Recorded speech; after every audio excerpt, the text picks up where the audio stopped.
ഇവിടെ എല്ലാ ഭാഷക്കാരും പൊങ്കൽ കൊണ്ടാടും. തമിഴ് തെലുങ്ക് മാത്രമല്ല, സൗത്ത് ഇന്ത്യനും നോർത്ത് ഇന്ത്യനും എല്ലാം ഒരേ കണക്ക് കൊണ്ടാടുന്ന ഒരു ആഘോഷമാണ് ഇവിടെ പൊങ്കൽ. കണ്ടോ കരിമ്പും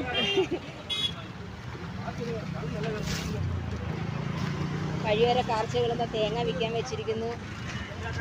അങ്ങ് നീളത്തിൽ കിടക്കണം കേട്ടോ ഇതിൻ്റെയൊക്കെ വില. भाई इसका प्राइस कैसे है भाई? 150. ശരി, ഒരു കരിമ്പിന് 150 രൂപയെന്നാണ് പറയുന്നത് കേട്ടോ. എല്ലാ ആളുകളും കരിമ്പ് മേടിക്കുന്ന തിരക്കിലാണ്. ഞാനിപ്പോൾ മേടിക്കുന്നില്ല, എനിക്ക് ചേട്ടൻ കൊണ്ടുവരും. ഞാൻ മാർക്കറ്റിൽ വന്നപ്പോഴേ കൊച്ചുമായിട്ട് പാടാണ്.